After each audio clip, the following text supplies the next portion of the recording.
We should have sound judgment. In other words, we should know the difference between right and wrong, and we should know how to please God. This is what he said to them in his third verse. And I say, I pray, O head of Jacob, and ye princes of the house of Israel, is it not for you to know judgment, who hate the good and love the evil? Now, why would anyone hate the good and love the evil, and their skins from off them, and the flesh from off their bones? But some people will love evil more than they love good. They will keep close those who will do them harm, rather than seek those who would do them good. Who also eat the flesh of my people, and flay their skin from off them, and they break their bones, and chop their pieces, as for the pot, as for the flesh in the cauldron. They shall then shall they cry unto the Lord, but he will not hear them. He will even hide his face from them at the time as they have behaved themselves ill in their doings. If we don't do what's right before God, we can't expect God to help us when we get in trouble. We can't expect God to deliver us when we've done that which is not right in his sight.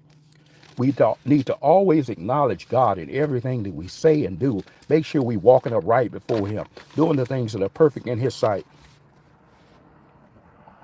And it says also, what does it profit a man if he should gain the whole world and lose his soul?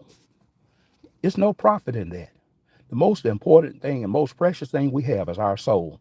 And we ought to make sure that we are doing what is pleasing in the sight of God, and we value our soul, and such that we do what is right before our God every day. Always acknowledge him, always seeking to do the things that are pleasing in his sight. That is what is required of thee. It says, what is required of thee? We're going to get on now to the 6th chapter of Micah. This is the verses where I wanted to take up anyway. We're going to start the 6th chapter. We're going to start the first verse. We're going to go on down through about the 8th or 10th verses. It says, hear ye now what the Lord saith. Arise, contend thou before the mountains, and let him hear the voice. Hear ye, O mountains, the Lord's controversy, and ye strong fountains of the earth. For the Lord hath a controversy, and his people he will plead with Israel. O my people, have I done unto thee, and wherein have I wearied thee? Testify against thee.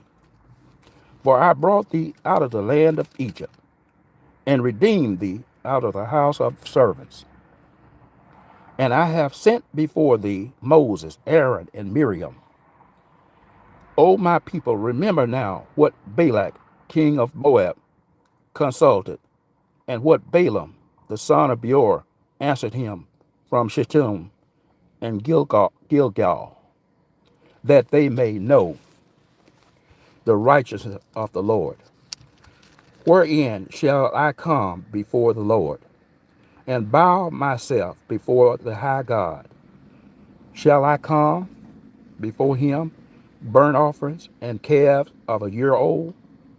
Will the Lord be pleased with thousands of rams, or will 10,000 of rivers of oil?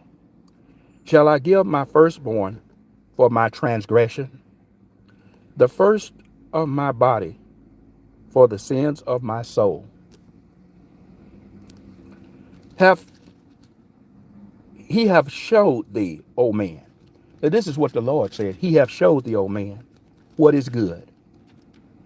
And what doeth the Lord require of thee, but to do justice, justly, and to love mercy, and to walk humbly with thy God. Now that's all God requires of us. Let me read that again. This is the key verse that I want to talk about this morning. He that showeth thee, O man, what is good. This is what is good in the sight of God. And what does the Lord require? This is what God requires of us. To do justly, and to love mercy, and to walk humbly before thy God. That's what God requires of us. So I say to you again today, are you doing what God told you to do? Are you loving mercy? Are you doing justly? Do you love mercy? And are you walking humbly before your God? The Lord's voice crieth unto the city, and the man of wisdom shall see thy name. And hear ye the